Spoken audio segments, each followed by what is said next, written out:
Hello guys, terima kasih sudah klik video ini.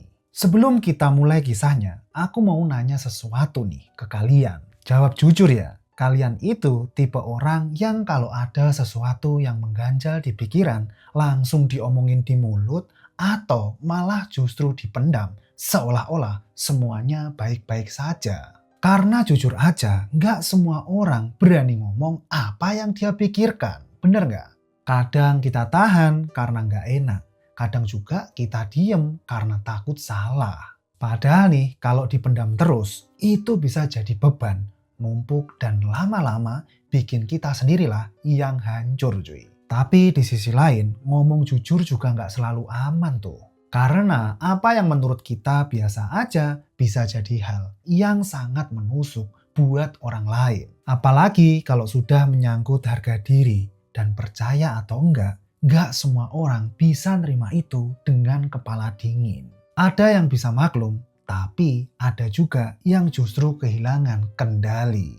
Seperti di kisah yang satu ini, sebuah penolakan yang sebenarnya wajar, bahkan manusiawi, justru berubah menjadi sesuatu yang tak lagi masuk akal cuy. Sesuatu yang melampaui batas logika dan berujung pada konsekuensi yang tak pernah dibayangkan sebelumnya. Sampai-sampai harus dibayar dengan satu nyawa. Waktu itu ada nih seorang perempuan cantik datang ke sebuah apartemen milik pria tua yang dikenal sebagai pengusaha kaya raya cuy. Mereka bahkan belum pernah kenal sebelumnya. Itu adalah pertemuan pertama mereka yang bermula dari sebuah panggilan telepon ketika pria tersebut ingin menggunakan jasa SMS dari perempuan itu. Tapi semuanya berubah begitu perempuan itu masuk ke dalam. Karena setelah itu dia nggak pernah terlihat lagi. Yes, dia hilang. Dan saat polisi mulai menyelidiki, kebenaran yang terungkap jauh lebih gelap dari apa yang dibayangkan. Perempuan itu ternyata sudah dibunuh dan alasannya cuma satu cuy. Karena sebuah ucapan dan sebuah penolakan yang dianggap terlalu menyakitkan. Ini bukan rekayasa, ini adalah kisah nyata. Kisah tentang seorang perempuan pegawai bank yang harus kehilangan nyawanya di tangan seorang pria tua pengusaha kaya raya. Dan semua itu berawal dari sesuatu yang terdengar sepele. Sebuah ucapan yang dianggap salah yang kemudian berubah menjadi pemicu tragedi. Untuk itu, jangan skip video ini, stay sampai akhir biar kalian nggak gagal paham. Jangan lupa subscribe dan nyalakan loncengnya. Siapkan cemilan dan selamat menonton. Seperti biasa, sebelum masuk ke kronologinya, kita kenalan dulu nih dengan orang-orang yang terlibat dalam kasus ini ya. Pertama, kita kenalan dengan korbannya dulu. Farah Nikmah Ridalah atau yang akrab dipanggil Farah. Ia adalah seorang perempuan berusia 23 tahun yang berasal dari Banten. Ia merupakan anak kedua dari 4 bersaudara cuy. Di mata orang-orang di sekitarnya, Farah dikenal sebagai sosok yang sangat pendiam, namun memiliki kepedulian yang sangat tinggi terhadap sesama. Di lingkungan keluarganya, Farah juga dikenal sebagai pribadi yang sopan, lembut, dan penuh hormat cuy. Suatu hari, Farah ini pernah mengatakan kepada ibunya bahwa ia ingin menabung demi bisa memberangkatkan sang ibu ke tanah suci untuk umroh cuy. Tak hanya itu, Farah juga memiliki keinginan sederhana namun mulia. Ia ingin menyekolahkan adiknya ke pesantren agar mendapatkan pendidikan yang lebih baik lagi. Dalam kesehariannya, Farah ini bekerja sebagai karyawan di sebuah bank swasta, yaitu Bank Bukopin. Di sana, ia bertugas sebagai resepsionis dan ditempatkan di wilayah Tangerang Selatan, Banten. Namun, tak ada yang menyangka bahwa perempuan yang dikenal sopan dan pendiam ini cuy, ternyata menyimpan sisi lain dalam hidupnya. Sisi lain itu adalah sebuah pekerjaan sambilan yang cukup mengejutkan, yakni menjadi seorang pekerja komersial atau PS. Meski begitu, pekerjaan tersebut tidak ia jalani secara rutin. ia hanya melakukannya pada waktu-waktu tertentu saat ia sedang horny atau menginginkannya cuy. Dan tentu saja semua itu ia lakukan di luar jam kerjanya sebagai pegawai bank cuy. Sekarang saya mau perkenalkan pelaku yang kejam ini. Calvin Supargo atau yang biasa dipanggil Calvin. Ia adalah seorang pria parubaya berusia 52 tahun dan berasal dari Surabaya, Jawa Timur. Ia merupakan pewaris usaha sarang burung walet milik keluarganya. Bisnis yang ia jalankan tersebut berkembang sangat pesat hingga akhirnya Calvin ini membuka cabang baru di Jakarta. Untuk memantau dan mengurus usahanya di ibu kota cuy, Calvin pun menyewa sebuah unit apartemen di apartemen Marina Tower B lantai 27 yang berlokasi di kawasan Ancol, Jakarta Utara. Calvin pernah menikah dengan seorang wanita dan dari pernikahannya tersebut ia dikaruniai 2 orang anak. Namun karena alasan tertentu rumah tangga itu harus berakhir. Calvin pun bercerai dan menjalani hidup sebagai duda dengan 2 anak. Selama tinggal di apartemennya, Calvin dikenal sebagai sosok pria yang baik dan tidak banyak menimbulkan masalah. Selain dikenal baik, Calvin juga memiliki sifat kritis dan gemar menyuarakan pendapatnya terhadap berbagai kebijakan di apartemen tempat ia tinggal itu. Misalnya, ketika lift di apartemen sering mengalami kerusakan, Calvin adalah orang yang pertama dan sigap untuk melapor dan mengajukan komplain kepada pihak pengelola. Sikapnya yang tegas dan vokal ini membuat para penghuni lain merasa segan. Banyak di antara mereka lebih memilih untuk menjaga jarak karena tidak ingin menyinggung perasaannya si Calvin. Lalu, bagaimana sih sebenarnya semua ini bisa terjadi? Bagaimana mungkin seorang pria tua seperti Calvin bisa sampai menghabisi nyawanya Farah, perempuan yang justru ia panggil sendiri? Apa yang sebenarnya terjadi di balik pertemuan mereka itu? Hingga semuanya berubah menjadi tragedi yang tak terbayangkan. Oke cuy, langsung saja kita masuk ke kronologi lengkapnya. Yuk, cus! Pada tanggal 8 Juli 2016, Calvin bersama seorang temannya berada di sebuah klub malam di wilayah Jakarta. Teman Calvin tersebut adalah seorang pria berinisial M, yang untuk memudahkan kita sebut saja Martin. Di tempat itulah Calvin menyampaikan keinginannya cuy kepada si Martin ini, bahwa malam itu ia ingin ditemani oleh seorang perempuan untuk menghabiskan waktu bersama dalam hubungan intim yang menggelora. Kemudian Martin memberikan nomor Farah kepada Calvin karena selain mengenal Calvin, Martin juga merupakan temannya si Farah cuy. Dengan nada santai, Martin pun meyakinkan si Calvin bahwa Farah adalah sosok yang bisa dia hubungi dan mungkin saja bersedia tuh menemani malamnya. Martin lalu berkata seperti ini. Kok ini saya ada kenalan kok. Namanya Farah. Dia kerja sebagai pegawai teller di bank swasta. Dia cantik banget loh kok. Mulus, bertubuh dan saya rasa dia akan cocok tuh buat kamu kok. Calvin pun menerima nomor Farah dan langsung menghubunginya di hari yang sama pada sore hari itu. Setelah berbincang singkat melalui telepon, Calvin merasa cocok dengan sosok Farah, perempuan yang ia ketahui sebagai karyawan bank swasta itu. Tanpa berpikir panjang, Calvin kemudian mengundang Farah untuk melayani pertukaran dengannya dan menyuruh Farah itu untuk datang ke apartemennya yang berada di apartemen Marina Tower B lantai 27 di kawasan Ancol, Jakarta Utara. Pada pukul 7 malam di hari yang sama, Farah pun datang tuh ke apartemen Calvin seorang diri. Mereka sempat berbasa-basi sejenak di lobi apartemen sebelum akhirnya naik lift menuju unit milik si Calvin. Sesampainya di dalam apartemen, keduanya langsung menjalani hubungan intim dengan penuh gairah. Namun di tengah momen tersebut, Farah merasa kurang puas tuh dengan sikap dan perlakuannya si Calvin. Karena menurut Farah, Calvin itu cepat banget keluarnya atau ejakulasi dini gitu. Dia juga merasa tuh kalau Calvin ini loyo dan sangat lemah. Tapi Farah belum mengatakan apa-apa kepada Calvin saat itu cuy. Karena dia berpikir kalau dia hanya akan melakukan hubungan intim dengan Calvin sekali saja. Jadi hal itu tidak perlu tuh diutarakan. Kemudian setelah melakukan hubungan intim itu, Farah pun menginap di apartemen Calvin itu cuy. Dan sebelum tidur, Farah diberikan uang sebanyak 4 juta rupiah sebagai upahnya melakukan hubungan intim dengan Calvin.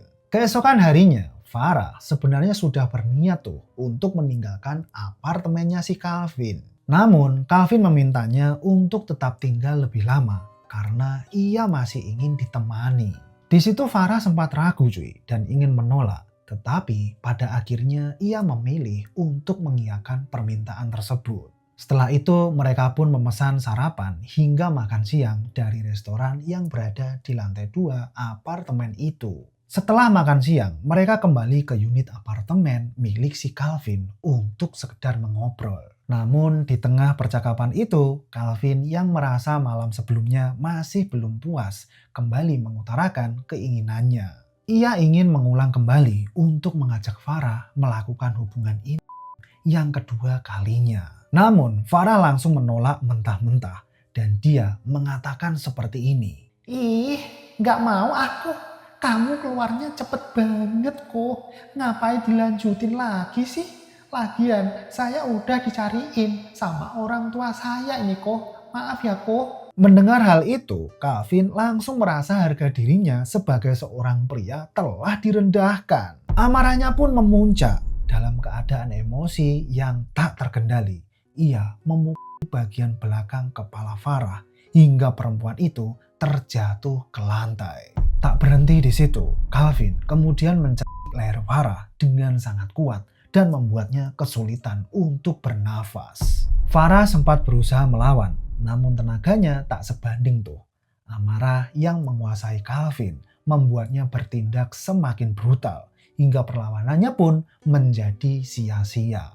Akhirnya karena kehabisan nafas, Farah pun tak lagi bergerak dan dia meninggal dunia saat itu juga. Melihat itu, Calvin terdiam. Ia duduk di kursi dengan nafas terengah-engah, tatapannya yang kosong, seolah mencoba mencerna apa yang baru saja terjadi. Dalam keheningan itu, pikirannya mulai dipenuhi satu hal.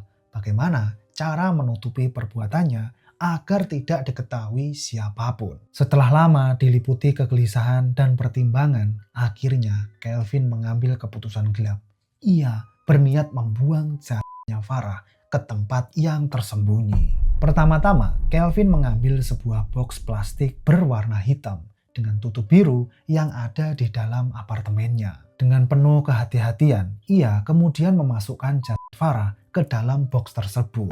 Untuk menyamarkan bau, ia menambahkan kapur barus di dalamnya, berharap tidak menimbulkan kecurigaan dari orang-orang sekitar. Setelah itu, box tersebut direkatkan rapat menggunakan lakban, lalu diikat kembali dengan tali berwarna biru agar lebih kuat dan tertutup. Langkah berikutnya, Calvin meminjam sebuah troli dari pengelola apartemen dengan alasan bahwa ia sedang bersiap untuk pindahan. Pengelola apartemen pun mengizinkan Calvin tanpa menaruh kecurigaan sedikit pun terhadap dia. Setelah itu, Calvin kembali ke unit apartemennya menunggu waktu yang ia anggap paling aman untuk melancarkan rencananya itu. Hingga akhirnya pada hari Minggu 10 Juli 2016, Calvin menyewa sebuah mobil yang akan ia gunakan untuk membawa pergi jasadnya Farah. Pada malam harinya, ia menurunkan kotak plastik tersebut dari apartemen dengan troli yang sebelumnya sudah ia pinjam itu, lalu memindahkannya ke dalam mobil sewaan dan siap untuk dibawa ke tempat yang telah ia tentukan. Setelah jasad Farah berada di dalam mobil, Calvin pun menyetir menuju lokasi yang telah ia pilih, sebuah kolong tol di kawasan Penjaringan, Jakarta Utara. Di tempat itulah ia membuang jasad Farah dan berharap tidak ada yang mengetahui perbuatannya itu. Ia belum berhenti sampai di situ. Calvin kembali ke apartemennya untuk mengambil barang-barang milik Farah seperti tas dan pakaian kerjanya. Dengan menggunakan sepeda motor, ia kemudian membuang barang-barang tersebut ke Kali Ancol yang berada di Jalan Lodan Raya, Ancol, Jakarta Utara. Setelah semua itu dilakukan, Calvin kembali ke apartemennya menyimpan harapan besar bahwa seluruh aksinya akan tetap tersembunyi dan dia tidak pernah terungkap oleh siapapun. Di sisi lain, hilangnya Farah mulai menimbulkan kekhawatiran besar tuh di kalangan keluarganya. Merasa ada yang tidak beres, orang tua Farah pun melaporkan kehilangannya kepada pihak kepolisian pada tanggal 9 Juli 2016. Menerima laporan tersebut, polisi segera bergerak melakukan penyelidikan dengan menelusuri lokasi-lokasi terakhir yang sempat didatangi oleh si Farah. Namun, upaya itu belum membuahkan hasil cuy. Keberadaan Farah masih belum diketahui. Hingga akhirnya pada tanggal 12 Juli 2016, sebuah box mencurigakan ditemukan oleh petugas keamanan di kawasan Pantai Indah Kapuk atau PIK. Karena ternyata letak pembuangan jasad itu memang dekat dengan daerah PIK. Setelah menemukan box berbau menyengat itu, petugas keamanan yang penasaran langsung membukanya cuy. Kemudian saat petugas keamanan tersebut membuka box itu, ia terkejut mendapati adanya jasad di dalamnya dan segera menghubungi pihak kepolisian. Mendapatkan laporan itu, polisi pun bergerak cepat tanpa menunda waktu. Mereka langsung menuju ke lokasi dan mengamankan box itu sebagai barang bukti. Saat diperiksa lebih lanjut, di dalam box itu ditemukan jasad Farah serta sebuah surat bertuliskan Mayang Farah yang dihiasi tulisan Arab berupa doa keselamatan untuknya. Dari tulisan yang ditemukan itu, pihak kepolisian langsung mengaitkan jasad tersebut dengan laporan orang hilang yang sebelumnya diajukan oleh orang tua Farah. Tanpa menunggu lama, polisi segera menghubungi keluarga Farah dan meminta mereka datang untuk memastikan identitas dari jasad tersebut. Dengan perasaan hancur, orang tua Farah akhirnya memastikan bahwa jasad itu adalah putri mereka. Setelah kepastian itu didapatkan, pihak kepolisian pun memperdalam penyelidikan untuk mengungkap siapa sosok di balik pembunuhan tragis itu. Saat pihak kepolisian memperdalam penyelidikan, mereka memperoleh petunjuk penting tuh dari salah satu temannya Farah.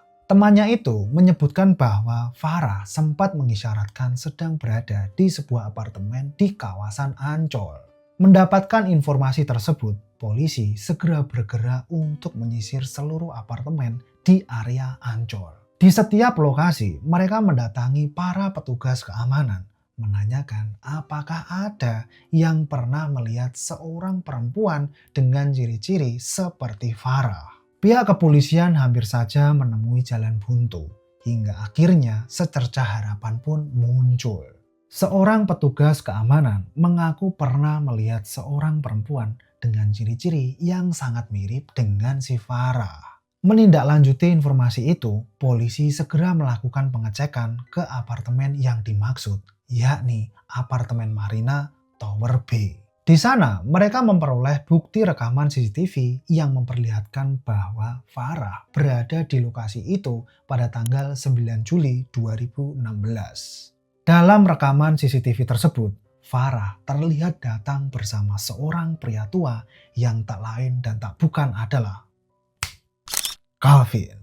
Berdasarkan bukti itu, pihak kepolisian segera menelusuri lebih lanjut dan menanyakan kepada pengelola apartemen mengenai unit tempat tinggal Calvin. Setelah mendapatkan informasi yang dibutuhkan, polisi langsung mendatangi unit apartemen tersebut dan mengamankan Calvin sebagai tersangka. Dalam pemeriksaan awal, pihak kepolisian kemudian mengajukan pertanyaan tuh ke Calvin seperti ini. Apakah benar dengan Anda, Pak Calvin? Apakah Pak Calvin mengenal seorang perempuan bernama Farah? Wajah Calvin seketika pucat, namun ia masih mencoba tenang dan mengakui bahwa dirinya memanglah mengenal seseorang bernama Farah. Tanpa membuang waktu, pihak kepolisian langsung menyodorkan rekaman CCTV sebagai bukti cuy. lalu menjelaskan bahwa Calvin telah ditetapkan sebagai tersangka dalam kasus pembunuhannya si Farah. Di titik itu, Calvin tak lagi memiliki ruang untuk mengelak lagi. Bukti yang ada terlalu kuat dan semuanya mengarah langsung ke Calvin, cuy. Dalam rekaman tersebut terlihat jelas banget saat Farah memasuki apartemen milik Calvin, namun tidak pernah terekam keluar dari tempat itu. Sebaliknya, kamera justru menangkap momen ketika Calvin keluar mendorong sebuah box menggunakan troli. Box itulah yang kemudian ditemukan oleh pihak kepolisian dan di dalamnya terdapat jasad Farah. Dengan rangkaian bukti yang begitu kuat dan tak terbantahkan, Calvin akhirnya tak memiliki pilihan lain.